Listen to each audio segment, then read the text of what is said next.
I'll give it to Team Secret. I think they're just going to make it happen. All right, well, they have yet to really show any shortcomings with this Bloodseeker. Let's see if EG can finally put a hole in this plan as we send it over to our casters for game number 1.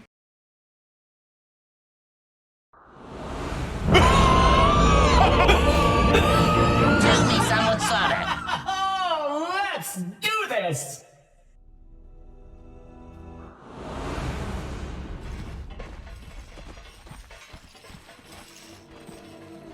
That's right, we already have one team in the upper bracket final. That is OG, and it's going to be exciting to see how this series pans out before Secret do eventually take their place in the upper bracket final as well. Much as possible.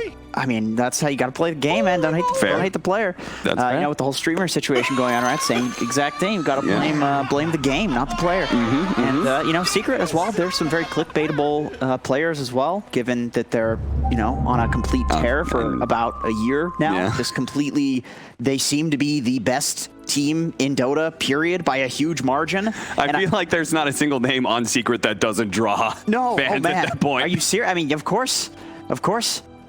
Puppey. Anything draft related with Puppey. This guy's a genius.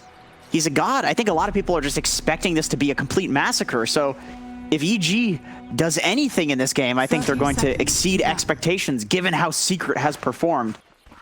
Evil geniuses are notorious for running the same kind of playstyles, or at least having a preference that leans towards a certain kind of playstyle for a very long time now. And one of those heroes would certainly fit into that archetype. Naga Siren, split push heavy, late game, etc., etc. Why did they pick this Naga Siren, Jenkins?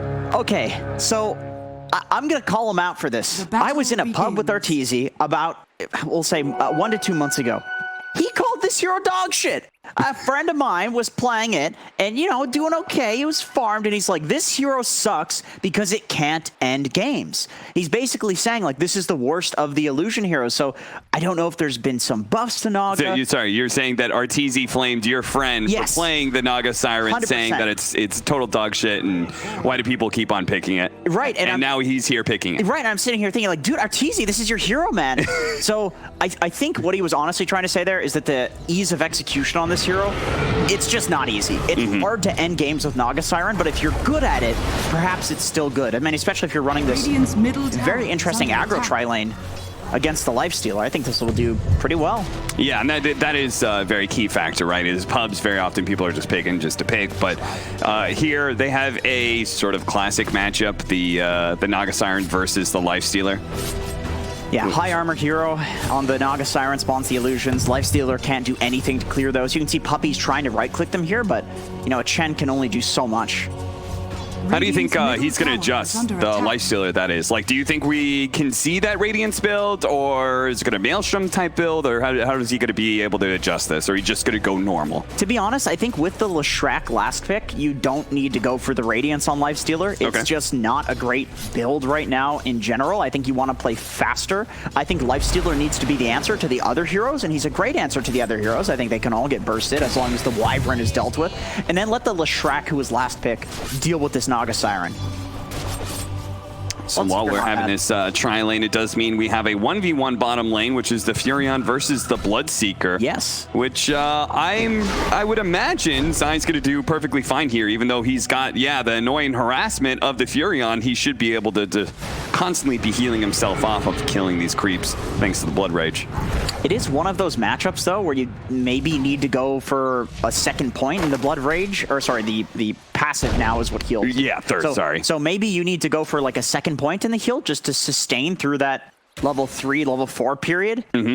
And then maybe you can deal with the Treants. But we can see right now that Ramses is doing quite well down there. I mean, there's a certain amount of damage where it's just like, it's too much to heal through. Sure.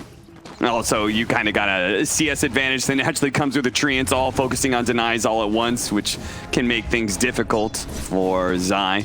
Right. A lot of the CS that we see that Zai has, this is probably Treants. I mean, as well as the denies, though, that Ramses has. These are, it's probably mostly Treants. Right. And that just leaves our mid lane matchup, which is the Ember Spirit versus the aforementioned Leshrac. This is supposed to be the answer to the to the Naga Siren, and Peter says it is going to be the linchpin here for Secret. It is all, their strategy is entirely dependent on how well Nisha does, how quickly that Yule Scepter is going to be picked up. Yeah, he definitely needs the Yules. They don't have particularly good setup. Other than the Yules, they have the Clockwork, but Clock is a very weird hero to be setting up. You never really want to bank on him doing it. I mean, you'd like for him to do it. You know Clockwork offers disables, but he has to get an angle. He has to also get the cog knockback, the timing of that, and it's just not something that's super reliable. Even though he will do it in every fight, it's like, who will he do it on? When will he do it? That's really the question. Right. GPK. A little bit of whip there, as the analysts were talking about. GPK has been quite the monster when it comes to the laning phase, but has had some unfortunate mid games where he's kind of thrown away some of the advantage he's gotten. But up against easily one of the best mid laners you could possibly go up against in Nisha, he is not looking like the terror that he was in previous games. 18-2 compared to 22-6 right now. Nisha getting a good number of denies out of this lane. Yeah, very nice rune control here from EG, taking that Arcane rune. That would be very annoying for either of these heroes to get. You know, you get that on Ember, and I don't think he has the bottle just yet. I think he probably just got it off of the courier. Yeah, looks like it. Oh, he's been using the sips. Zai's doing well down here. Yeah, he's picking it up as the second level Blood Right, really big. Third level, just okay. Now you're not only are you one-shotting range creeps, but you're probably taking a melee creep down with you, and at this point, Treants may actually just be some food for the Bloodseeker. Yeah, absolutely. I mean, even if they just die in range of you, you heal. Even if they get denied, so that's got to be quite nice. Nisha. They're going to try and gank him up here. GPK does not have the shackles, but they're still going to try and run him down very low. The rocket comes in at the last hit from Nisha. He just died to the physical damage. Game was hard indeed. You may have made it a little harder for yourself there, GPK. That was an unsuccessful rotation. Dire's middle tower. Oh, did you see that? Leshrac was running over to steal their bounty rune. Puppey denied it. Puppey had already denied it with the neutral creep. Very sad. Heads up play from Puppey, but Radiant's courier Nisha's sad. Yeah, this rotation from Nisha now, trying to catch Arteezy. This Naga Siren's just going to be run down. Another win for Nisha here. Ramses. Oh, still gets clipped by the Blood Right. Whoops. But I mean, the worst thing here is he's getting zoned off of a bunch of creeps that are going to die to the tower. He needs to TP in immediately. Yeah, he's may not be able to wait until full health or something. It's scary to do that. I mean, this looks like a huge wave bot. And now, okay, Crit's coming down to try to secure this. He's probably calling like they might end up trying to dive me here.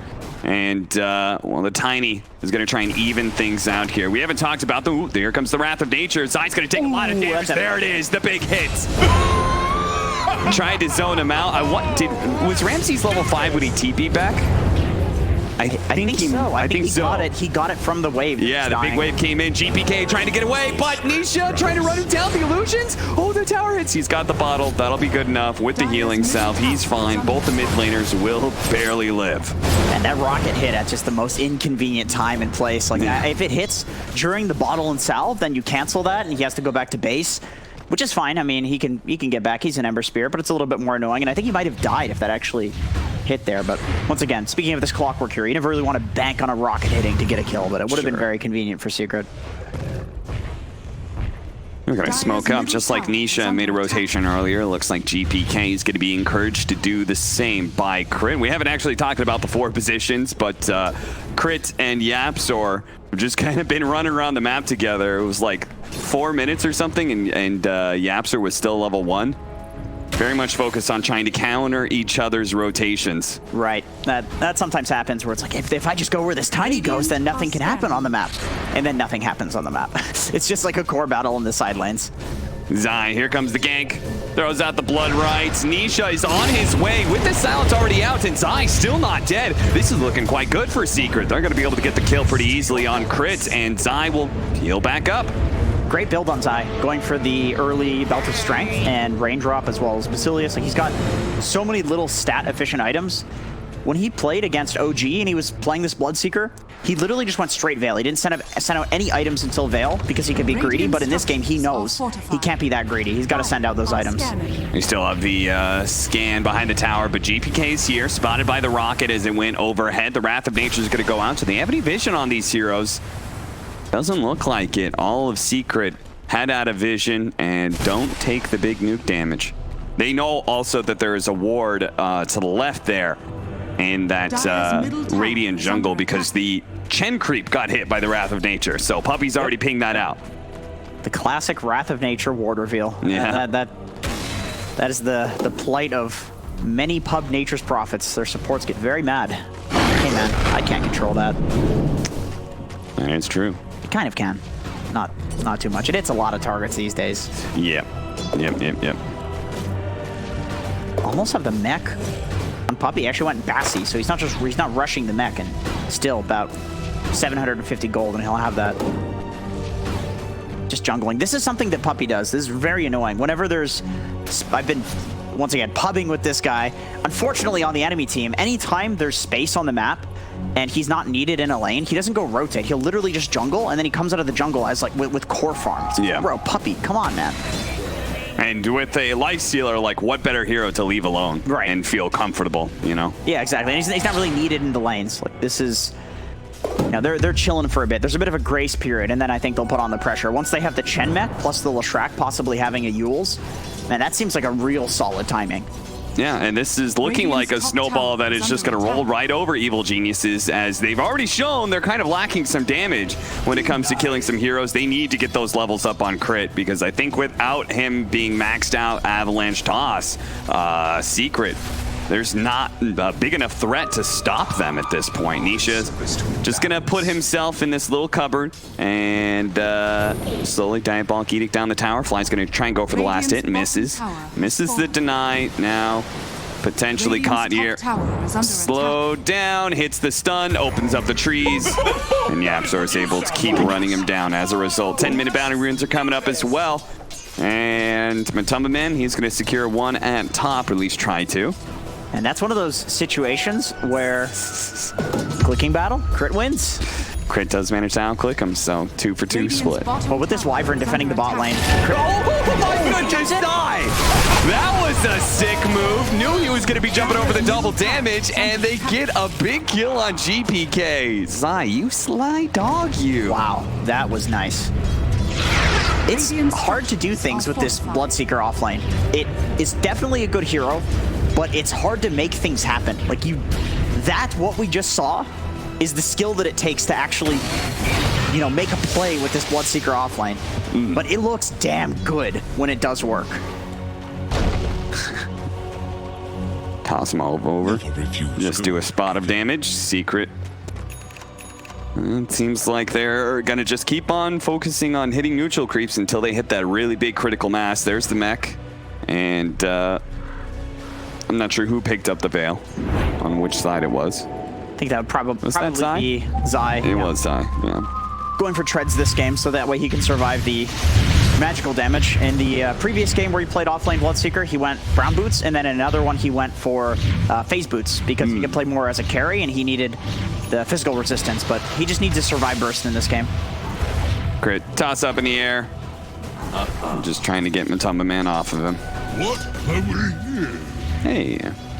An extra bounty rune for Evil Geniuses. I did actually watch a replay of Matumba Man playing this exact hero in a pub yesterday, and I noticed that he plays very safe on Lifestealer. He will sit in the safe lane, he will not go for any plays, and I think in the game that I watched that was applicable, that made a lot of sense, and I'm interested to see how he changes that up when he's against a Naga Siren. I don't think they're particularly interested in going late. I think they would really like to hit some sort of early game timing with the Lifestealer. I think they have the timing with the mech and, you know, going with Zai and with Nisha mid, but I think Matumba Man also has a bit later of a timing than that they want to push on. So like with the most illusion heroes, they're looking for like that third item timing, and you want to strike before that. Yes, absolutely. Take as much of the map as you can so that it's just the illusion hero farming. And you can see Nisha's doing just that, putting pressure from the trees with this Diabolic Edict. Puppey will take the last hit on the tower, and the map grows ever smaller for Evil Geniuses. Got that Yules, they have the mech. Yeah, they're super ready to go right now. My question is, okay, so Matumba makes a move. He's going to start being aggressive, play in the enemy jungle. My question for EG is, what team fight do they have to follow up the Naga song? Because I'm thinking, like, the big turnaround play for them will be Secrets. Obviously, they're taking control in the early game. They've got this kind of tempo lineup. there's a certain point EG want to strike, right? Does it matter if you get that third item on Naga Siren if Leshrac is strong enough to just clear all of your illusions? Like, what team fight do they have to set up? I suppose it's Winter's Curse. They can probably hit a pretty good tiny avalanche into Winter's Curse, and that could work. But it's not a Jakiro, you know? It's not what you would expect traditionally with this combo. No, certainly not. There is no like Darkseer Disruptor combination or something like that to be able to play off of Nisha. Getting stun from the trees, just kind of pushing back GPK. Not a real threat, I would say. Are these odds fair, do you think? Judging by the game right now, I would say it's fair. Maybe at the start of the series, might be a little too Secret favored, but it's not that surprising, right? Secret have looked incredibly dominant, and I would definitely give them a big advantage for this series. It's true. It's always very hard to count these like big name teams like, you know, Liquid and OG and EG. It's hard to count them as just complete underdogs because so many times you'll see a team just be dog shit in the group stage and then they'll completely destroy through like a lower bracket run or whatever. Yeah. They'll just find their groove because they're tier 1 players, like they're the best of the best. Yeah, and Evil Geniuses has not looked like the cleanest tier 1 team out there, right? They did lose to Navi, who's already out, right? So yeah, that's like one black mark on their run through the group stage. Oh, here's the song. There's the song going out. Matumbo? He's just running away. Okay. Oh, they managed to hold him down, stopping his TP. What a sick play from Yapzor. Got the angle. I think Arteezy was trying to kind of use Lifestealer in that one creep to kind of block any potential hooks, but wasn't good enough. Yapzor, the wily 4 position of Team Secret. He always seems to find a way. That was not an easy angle to hit. Once again, another one of those problems with Clockwork is that you just have to be there for the opportunity. You just have to be already in position for when it happens. And I mean, Yapzor was. It's almost like he was expecting it. Look at him. He's going for a meaty hammer. I like it. Yeah. I like it. They don't necessarily lack tower push, but there is a lot of outpush on EG to kill creep waves, Naga illusions, you know, Winter Wyvern, Ember Spirit. So the more, the merrier in this game. Like, I don't think you want to go late. I think you want to just end this one early. Dire's top tower is under attack. Zai, man, he's cutting through the trees. He's a lumberjack. Yep. And they've spotted Fly. They know he's here. They certainly got him with the Rocket Flare now, so they're going to be able to get the Rupture. Fly will eventually come down to Earth here. We'll use the Cold Embrace. Nobody's coming to save him, though. Radiant's bottom tower is under They attack. take him, and they take this tier 2. And this is, they're putting on a clinic right now. Secret, this is just like a tutorial for how to beat Heralds at Dota or something like that. I don't know, that's what this feels like. It feels like EG can't do anything, man. At the same time, in typical EG fashion, they're not down net worth-wise as much as I would expect, but in some ways it's just because they haven't gotten into that one really bad team fight yet. We saw it yesterday, right? We were talking about 3K gold lead, and all of a sudden it was 9K off of one team fight. Okay, here we go. This is a big pick. Yeah, this would certainly be a massive one, as Ramses is definitely going down here in Arteezy. Can't really do much to save him. He's got to be careful, man. Yeah, certainly. He does not have the song back up yet. It was a level 1 song at that. Combo here onto Matama Man. He turns around, starts laying into crit. I think crit is dead. Slowed down by the Purge, but didn't really need it too much. 9-1 to the favor of Secret now. And we can see the gold lead mounting because Secret is basically just moving across the map, taking the towers, and basically the kind of flow chart order that it's easiest to take. And slowly but surely EG is getting choked. They're going to get less bounties. We're going to see bounties spawn in 3 minutes from now. That's going to be a big gold difference. Roshan is now available because Secret is able to occupy this triangle with that mid tower being down. We have the top 2 towers that they need to take that I'm not sure if EG can defend. They do have that Orchid timing on Ramses. That seems like maybe an okay time to fight. But maybe you wait for Crit's Blink as well? Yeah, I think you need that clear initiation for sure. And I don't think Ramsey's going to feel super good about team fighting until he has BKB. That's a long way away. Yeah, you're absolutely right. That may be far too long to wait. As Secret is beginning to stretch that lead out a little bit further. Now 5,000 net worth lead as they've taken most of the towers on the map. It's just those top 2 left. Like the aggressive ward there from Puppey. Just, okay, they're locked in their base. it's very dangerous for them to enter into their jungle. They're very likely to enter into this kind of small area in their jungle or into the triangle. You put the ward there. Also, what's with Radiant I mean, he's got that one aggressive ward, but then he's got 3 mid lane wards. Back to back. That is interesting. Just all in a straight line. So if you take that first really aggressive one, then you're still having that other one to worry about. Yep. I get the mid lane ward on the top left. It's a Roche ward. I believe there's one there. But the other two, maybe it's the order in which he placed it. Like, they did just take those towers, right? Sure. So. Great. Gonna be caught by Nisha. The rotation is gonna come out from Ramses, putting in the work with this Orchid. Can they actually get this kill on Nisha, though? He's so damn fast with the Yule Scepter Boots of Travel build. He gets out of there pretty quickly. The Purge being used to take away the Flame Guard of GPK. There goes most of his damage. Still holding on to the Chen heal, too. One other thing that I noticed watching Matumba's replay, with this lifestealer, I'm sure this is like an every carry thing, because I think this is just a good concept. Would highly recommend watching Owie's video on this, but he always values protecting his backlines. Like, if he sees that his team is getting gone on, he runs to them immediately, and maybe he doesn't go in if it's too dangerous, but he's always there. Sure. He's always there to back them up, to be kind of that turret, that rock that his team can go to as a defense. Look at Yapzor. He's been hiding out here on this side of things, and he's going to put that Meteor Hammer to use here. An Orchid. Ramsey's trying to protect himself, trying to get away. There's so many creeps here to tank up the battery salts, but old Yapzor, because his positioning still on the hook shot in the tank. He'll probably die for this, but he's going to open up a lot of kills here, as they're going to still be able to take this fight in. GPK has to jump out, and they have to use the Song of Siren to prevent further losses here, but Crit, even with that additional help with the Song of Siren, he still can't get away. Matumba Man is here.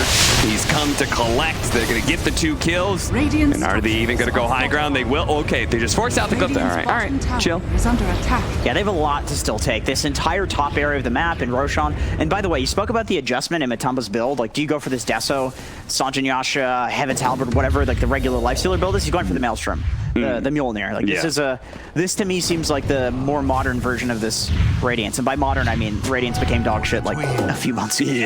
But this is this is still a great item.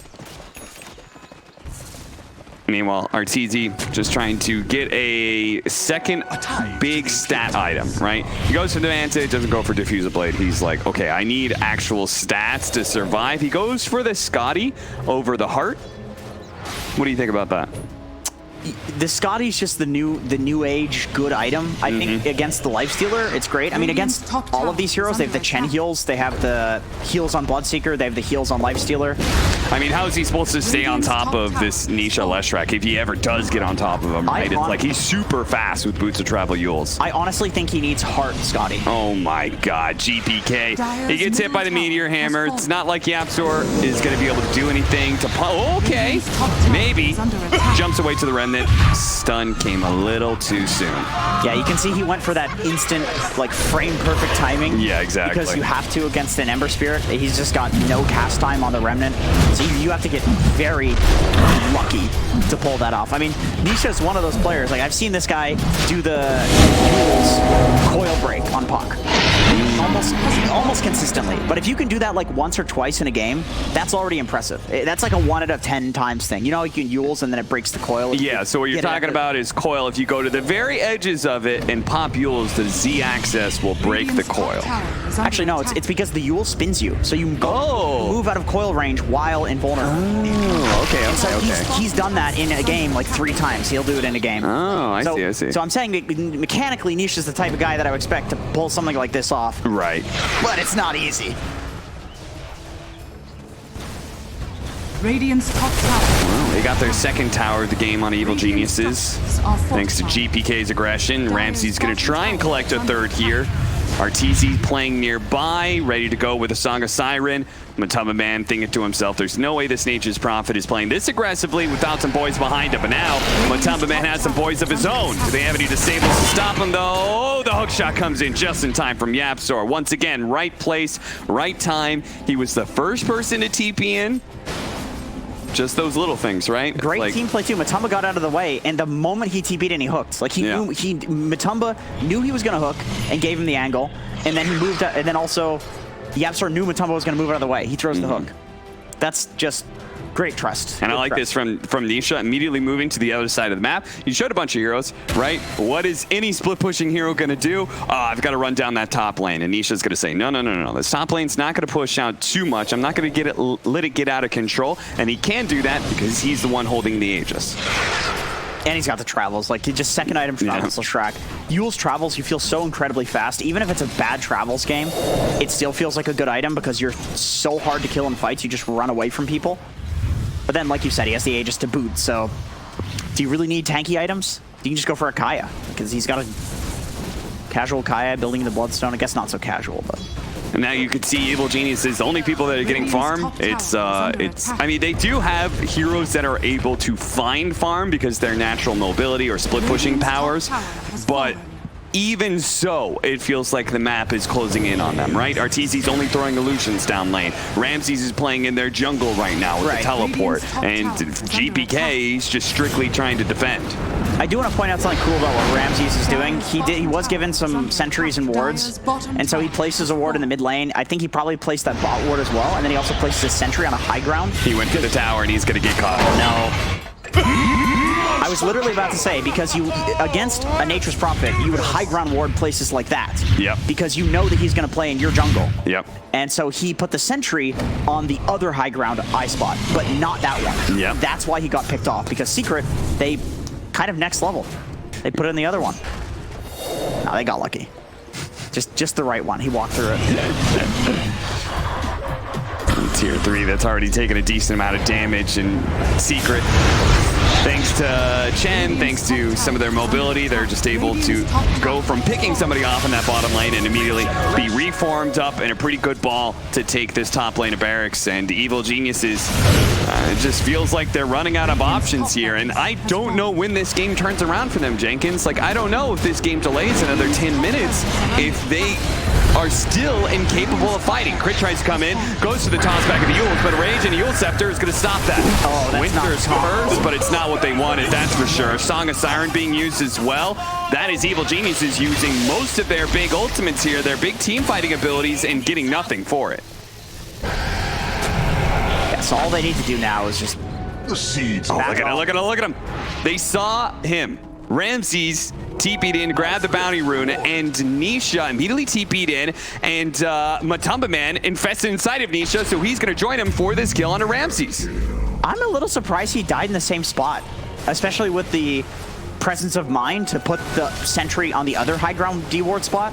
Yeah, he must have just thought, oh, it was because I killed the tower. They just kind of like estimated where I was. Sure, that's yeah, definitely. But the truth was, they knew exactly where he was because there was a high ground ward. Right. It's the Nature's Prophet counter when you're winning, which... And look at this. Evil Genius is like, okay, they just showed bottom lane, guys. Let's push out to top. Arteezy faking himself there. Is just going to run through all of this, but Crit, it doesn't have quite the same options here. Trying to get into the side lane of the trees and blink away. Fly will just Cold Embrace and extend his life. It won't be for very long, though.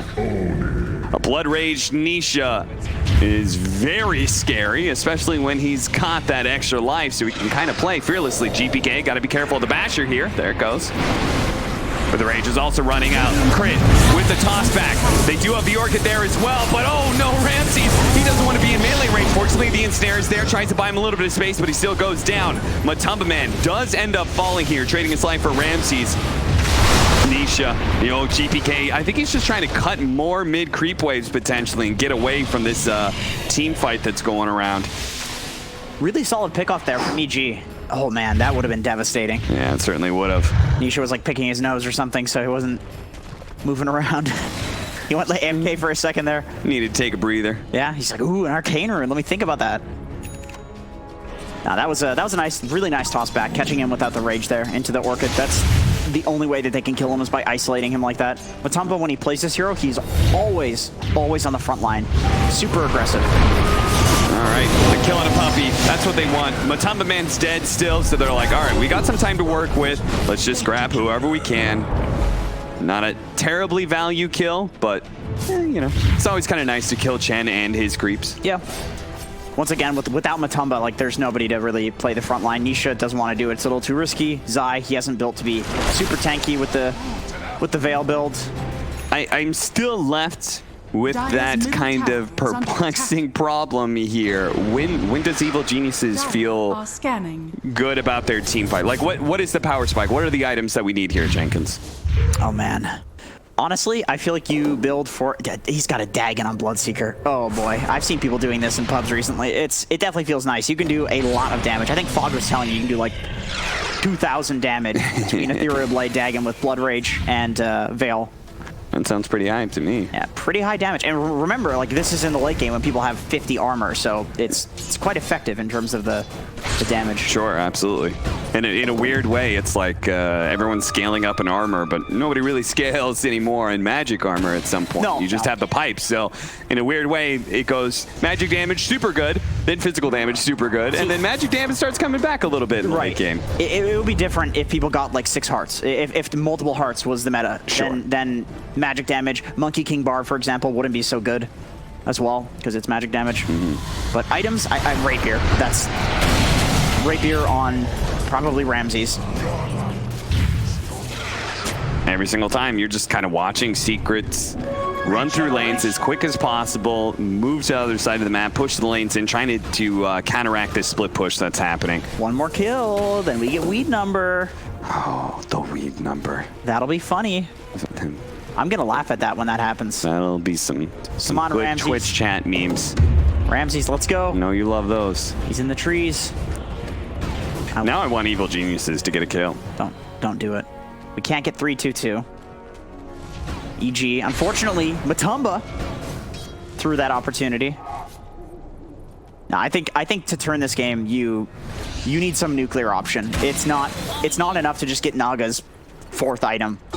They have the answer to it. It would be different if there wasn't a Leshrac on Team Secret. That's the thing. If there wasn't a clear answer to the Naga, then I think it would be different. And Yapsor, even something like this Meteor Hammer, this is somewhat of an answer. You have something that's at least a follow-up AoE stun for the Leshrac stun. If there's a bunch of illusions on you, you can just cogs them and then stun them and damage them with this Meteor Hammer. Then there's the Mjolnir as well. Like, they're itemizing really well to deal with this. That's something that Secret is extremely good at, is that they'll often just pick heroes that are really good and have synergy and then itemize to deal with the enemy team's stuff. They'll counter it in that way, which I think is a very cool way of looking at the game. But they did pick, obviously, the counter Leshrac. Let's not ignore that. This is a very good hero versus the Naga. Look at Isha, just running in. He pops the spider legs, and Arteezy says, no! Crit, he's still going to be caught in here. It looks like the hook shot did land. It caught Fly instead of Arteezy's Naga Siren that he was looking for. They do still manage to get the kill onto Crit. And now we have an Abyssal Blade complete for the Lifestealer, so Arteezy is going to have to be even more scared than he was before. He's going for a Butterfly next to try and deal with a Lifestealer, but as soon as he builds a single component... Yeah, that's exactly what I'm thinking, dude. The MPD is immediately going to come out from this hero that already loves the item. Yeah, and it's not like Nisha cares at all about the Butterfly. He does not care. Neither does Zai with his Dagon 5 soon. But it is a terrible position because it's like, okay, but do you get heart? Like, that helps Lifestealer in a way. It's not easy. Yeah. I would legitimately think that EG has a better shot in this game if they had a carry natures. If Ramses was their carry and took farm priority, I would prefer a natures to carry this game, because then you can actually get a rapier. And with the rapier, of course, everything changes. It's just so much damage. It's just a very weird power spike that is a little bit unnatural. Meanwhile, this Naga Siren can't build it. It's kind of a linear growth with Naga, but they're looking for something exponential at this point. Yeah. They're looking for 2 to the end growth. Maybe 10 to the end. I don't know.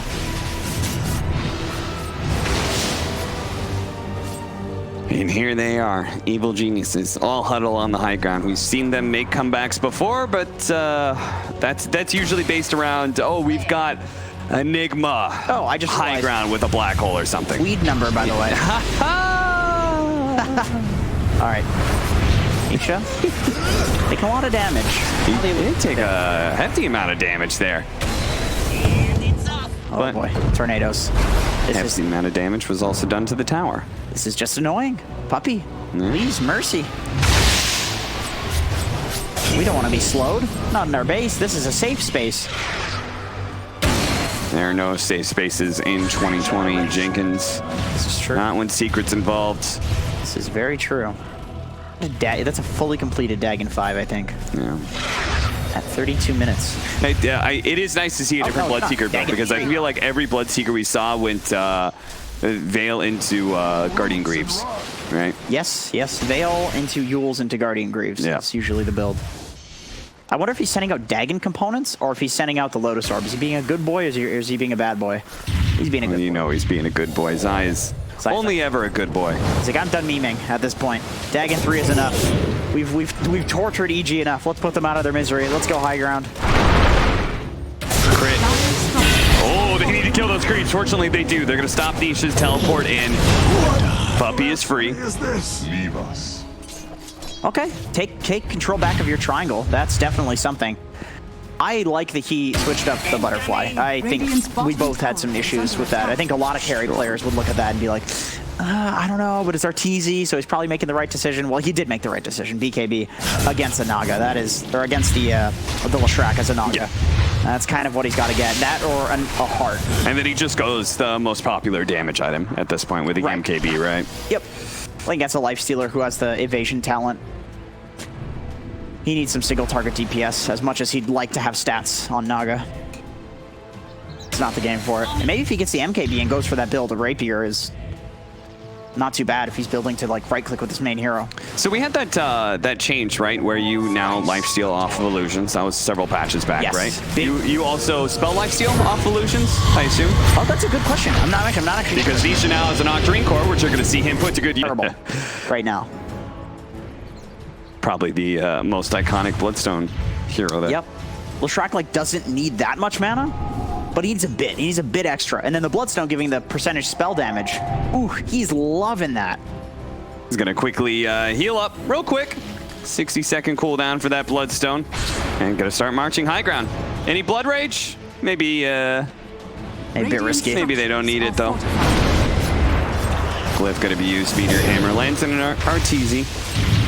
GPK just kind of poking at them, trying to persuade Secret to back down. Doesn't look like they're going to. Oh, there's the jump forward to the Abyss Blade.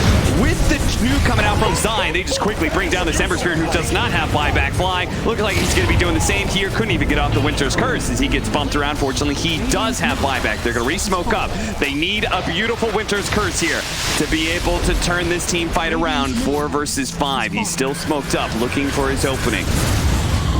Looks like he may play into the trees here. Nisha threatening to just run in, as he does still have that Aegis. Tossed over onto the side. Oh no! Matamaban lands into Arteezy and immediately starts going to work, and Arteezy got called a brace, just dies to the magic damage.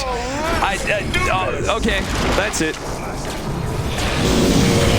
Looking forward to see how Secret fares against OG. Congratulations. Jeez. Wow. You know,